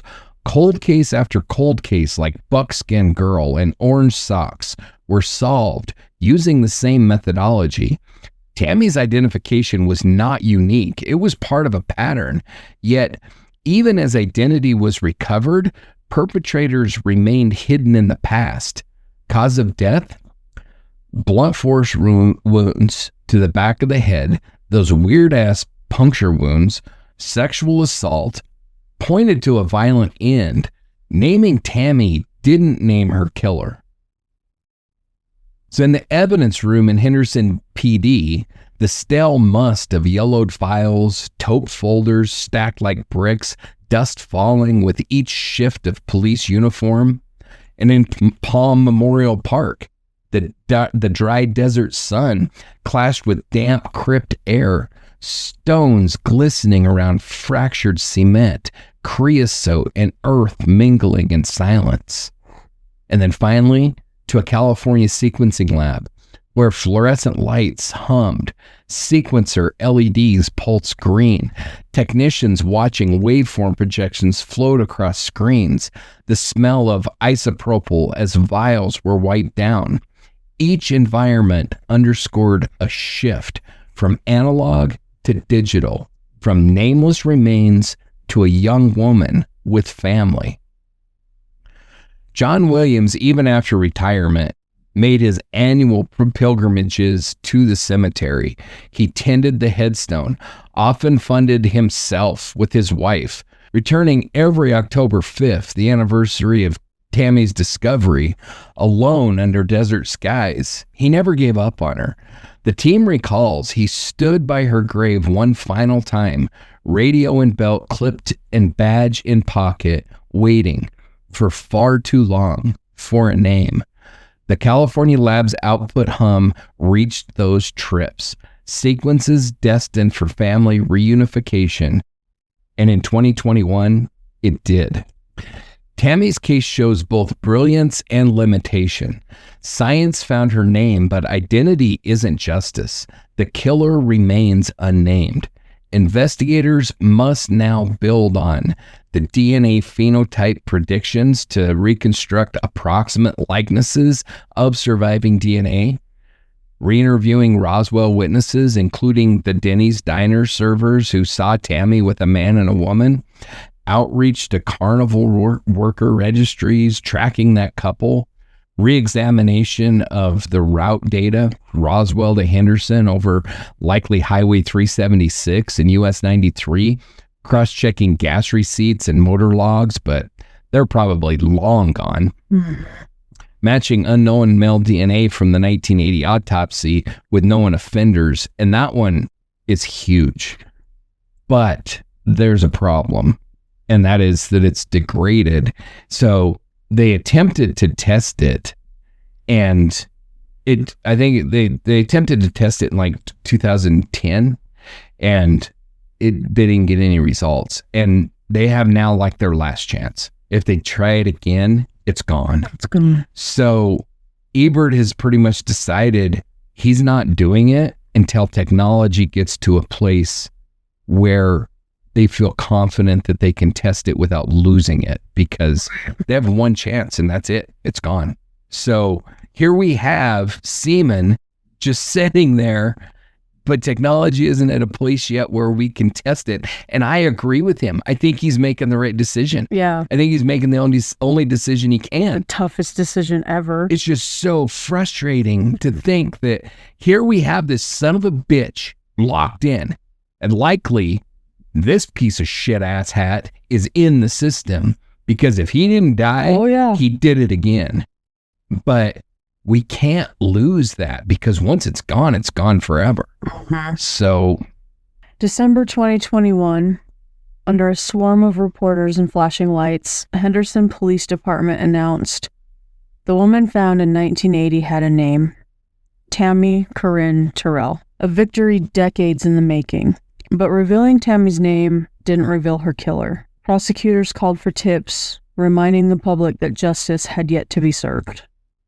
And, let me just say that press conference is out there on the internet, and I encourage everybody to watch it. It's pretty freaking remarkable to be able to watch the identity of somebody. I mean, you know how these cases have affected me. Yeah. Digging into these cases with no names and nothing, and being able to watch a press conference where they name somebody, a Jane Doe, who's been unnamed for so long. I mean, it's really something. It's pretty touching, and maybe it hits me harder than it will other people just because I'm so ingrained into the Jane Does of this case. But I encourage everybody to watch it. It's worth the watch for sure. And so Henderson PD issued a short statement saying, quote, "We are grateful to the families for their patience. Our detectives remain committed. No arrests have been made," end quote. Carla and Sonia, in separate interviews, expressed gratitude but a deep frustration, saying, quote, "Her name is back, but someone still silenced her," end quote.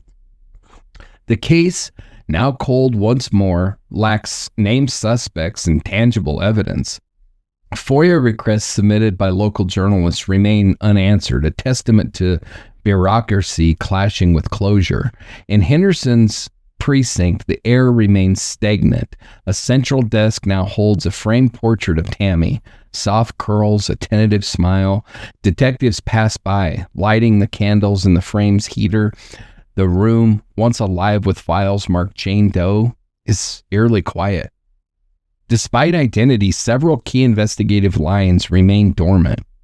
The Roswell re-interviews we talked about, the route logistics, we're stuck in this, like I said, we're stuck with this freaking DNA that we can't do anything with because technology isn't there yet, but hopefully soon it will be. I hope they're guarding it with their life. I think this group is. I really do. I mean, like I said, I can't find a single bad thing to say about these guys. I think they're all stand-up investigators, and I don't know who has the case now, because I think Ebert has now retired. But I don't know. I mean, it's tough, and the chances are, to be perfectly honest, chances are when we find out who it is, they're dead. Mm-hmm. So you want to get more frustrated? No, but bring it. So Ebert's top suspect is Morin. We've already talked about that. So this piece of shit was found guilty of murder and executed and cremated. So his DNA's gone. They were able to locate his son, and the son did provide a DNA sample. So we should have something to compare it to if we can ever run this DNA. But like I said, Ebert's theory is it's Morin.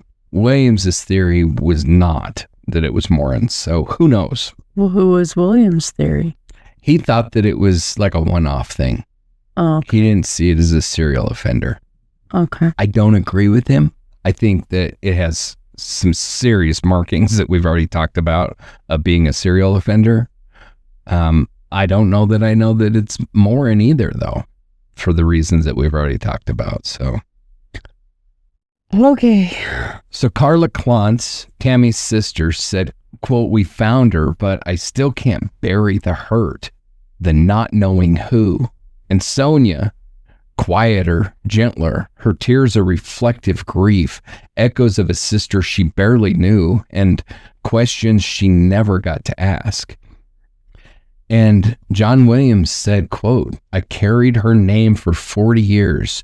Now she has one. But where's the one who took it?" And the Henderson community, beneath the Vegas glow, a memorial plaque sits at Arroyo Grande Wash, prays for, quote, "the girl whose story finally had a name," end quote. The emotional terrain is layered: relief, love, anger, disquiet. One detective off record said, quote, "We solved her who, but not her who did it. And that's the hardest thing," end quote. Others note investigators are stymied. No suspect's window into Tammy during those final days. The carnival worker, if that's what they were, that couple vanished. Maybe it was the Gallegos. We don't know. Pressure mounts from advocacy groups, but Henderson remains resource limited. Yet despite this, some believe renewed energy from digital publicity could shake loose someone's memory, fearful or guilty. And, I really got to say here, I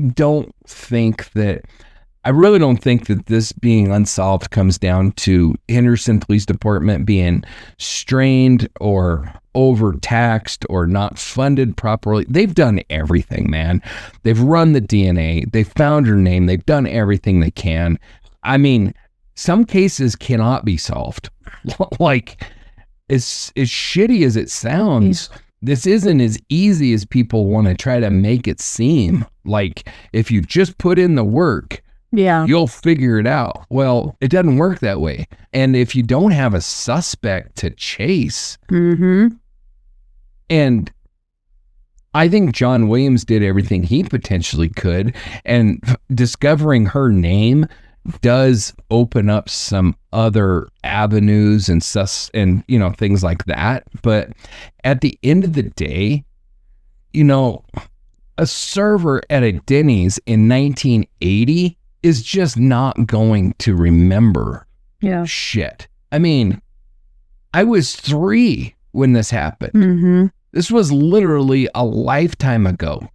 Witnesses, if they're not dead, they aren't going to remember shit. No. And the sad fact of the matter is I think John Williams would have freaking driven to Roswell and interviewed everybody, but he didn't know that's where to go. Yeah. So by the time we figure out where to go, it's too damn late to get answers. But that brings me to a call to action for public participation. If you remember seeing the couple at Denny's in Roswell in late September of 1980, report your story. If you remember anything about Tammy Terrell, report it. The Henderson Police Department tip line is 702-267-4750 or online at www.unsolved.com/cases/1980 Henderson Jane Doe. If you have pictures, if you were at the fairgrounds that night and you have pictures of your, probably fun time at the fair, submit them. Maybe there's a look through them. Find, is there anything in there? Is Tammy in there? Is she talking to somebody? I mean, anything could help. And nothing can hurt. Nothing can hurt. In Roswell, Carla still visits the fairgrounds late September. The aroma of funnel cake, echo of Ferris wheels. Each visit is a mute plea. Please let someone remember. In Henderson, officers shift photos across bulletin boards. One year, the board was left dark, no new leads. But now, name tags and USB drives fill folders. In family homes, padded warmth of shared living rooms, sisterly chatter. Do you remember when she ran off to Arizona? A lull, a pause for Tammy's voice in that silence. A growing consensus holds. Naming victims changes how justice proceeds, but it doesn't close the book. Tammy's name is just the start, not the end. Advocacy groups are calling on lawmakers to match identification funding with prosecution budgets so that when DNA brings a name, investigators can bring suspects to court. Tonight, the pendulum swings from naming the forgotten to challenging who allowed their murder to remain unsolved for 40 years. The announcement of Tammy Corrine Terrell closed a chapter, but not the case. The hunter of answers continues. Detectives parsing Golden County cell phone logs, genealogists digging into roots, sisters waiting for justice, communities awaiting resolution. The question remains, will someone finally step forward?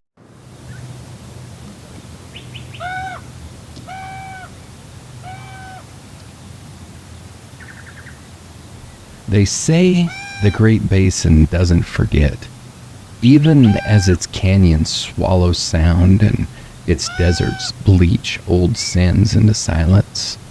Tammy Terrell wasn't the first girl found along a lonely highway, and she wasn't the last. From Wendover to Ely, Elko to Mesquite, the map forms a pattern in bones, unmarked graves, abandoned rest stops, stretch after stretch of heat and stillness where young women disappeared. Some were never named. Some never mattered. Not until art, science, and memory brought their names back, one by one. And buried among them is a question that we haven't answered. Why the Great Basin? And why so many girls? The Great Basin is a contradiction. Endless and closed, water flows inward, but it never leaves, creating a landscape both parched and drowning in silence. It stretches across 5 states and includes some of the most isolated counties in America. It is beautiful, and it is brutal. In this basin, the roads do not curve, they cut. Through canyons, across salt flats, through high deserts where the sun paints everything in bones and mirage. These are the places the girls were found. Tammy Terrell, identified in 2021 as a 1980 Henderson murder victim, anchors a chilling pattern of Great Basin cases. Her naming illuminated a corridor of unsolved murders connecting isolated deserts where young women were discarded. The cases span decades. Star Valley, 72 in Elko County, a partial skeleton. Devil's Gate, 72, Elko County. Bonneville Jane Doe in 74, Wendover, Utah. Washoe County Jane Doe, 82, near Reno. Clark County Jane Doe, 86, dumped along a highway. Ely Jane Doe, 76. Mesquite Jane Doe, 77. The list just goes on and on and on. The Great Basin's geography gave predators a perfect cover.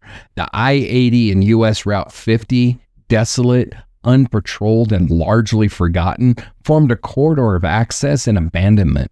But these were more than coordinates. They were systemic failures. Many of these women were never entered into the National Crime Information Center. Counties lacked forensic funding, DNA storage, autopsy protocols. One medical examiner could serve 3 counties. Jurisdictional silos meant no cross-checks. Cases vanished into cardboard boxes. And if a family didn't call, that file could be gone forever. Some were, literally, dumped, burned, misplaced, or never filed at all. Washoe's Jane Doe lacked viable DNA. Mesquite's records stopped at a single page, and Tammy, she waited 41 years for a name. In 2019, Lily Martina Lee and photographer Carrie Quinney unveiled the Great Basin Murders, a traveling shroud exhibit that toured UNLV, Boise Art Museum, and Salt Lake City. Each shroud bore a symbol, a loss, a life unclaimed. Tammy's was added in 2021. Her case renewed the exhibit's attention. A Boise visitor left a note referencing a girl from 72. It triggered a short-lived lead. We also saw the hashtag Great Basin Girls start to circulate. Tips rolled in, some useful, most not. But it meant the public was finally listening. Advocacy groups like the DNA Doe Project and Project Cold Case mobilized. Their work, along with the efforts of the Murder Accountability Project, helped push data transparency and cold case tracking. They fought against silence. And this silence, what these girls shared, wasn't just about being buried. It was about being forgotten. Tammy's name didn't solve the case, but it made the pattern undeniable. There's a certain stillness in cemeteries, not just quiet, but vacancy. Graves without names, markers that don't speak. Tammy Terrell rested under one for decades. A plastic sign, a plot number. No story until someone remembered her. In 2021, when the call came, Carla almost didn't pick up. Then she heard the name, Tammy, and it broke something open. Carla and Sonia had spent decades not knowing. They hadn't even known where to start looking. There was no police report, no investigation. Tammy had vanished into foster care, then out of their world. When Henderson PD called, everything came back. The earrings, her birth year, the investigator's voice shaking just as much as Carla's. She said it felt like the wind had been knocked out of her. There wasn't just grief. There was anger, 41 years of it. Anger that no one looked, that Tammy was buried without a name, that systems failed her again and again. But there was something else too. Closure. The family bought a headstone, nothing flashy, just truth. Tammy Corrine Terrell, 1964 to 1980, beloved daughter and sister. A memorial service was held. Neighbors came, journalists came, survivors came. One woman said she remembered seeing Tammy at a diner in 1980. Another left a letter at the gravesite. Quote, "I didn't know your name, but I never forgot your face." End quote. The community began to reckon with its silence. Henderson High School started a campaign on missing youth awareness. A local florist leaves roses every October 5th. And at the Boise Art Museum, a final shroud was added to the exhibit. She has a name now. Every victim has a ripple. Tammy's reached farther than anyone imagined. Because naming the dead is just the beginning. What we do next defines whether they stay forgotten or become a reckoning. Tammy Terrell's story is not just about a name. It's about acknowledgement, about what it means to matter, especially after the world stops looking. She was failed by the system meant to protect her, failed again by silence, but her name, once spoken, became a rallying cry for other girls, for the unfinished stories. That's why we keep telling them. Every episode, every file, every long forgotten grave. Because behind every Jane Doe is a life worth remembering and justice still waiting. You can be part of that. Visit www.darkdialogue.com to adopt a victim or explore our case blogs. Join our Discord community, support us on Patreon, or send us a coffee at coffee.com/darkdialogue. For transcripts, original reporting, and updates, follow our Substack. Contact us directly at info@darkdialogue.com. Like, share, and subscribe wherever you get your podcasts. You cannot imagine how big of a difference it makes to just like the show. If you like it, give us a thumbs up and let us know that you like it. Help us break the silence, because when you share these stories, you don't just raise awareness, you raise the dead. This has been Dark Dialogue, Rocky Mountain Reckoning, and you've been listening to The Desert Didn't Forget, the murder of Tammy Terrell. And remember, make the guilty face the reckoning.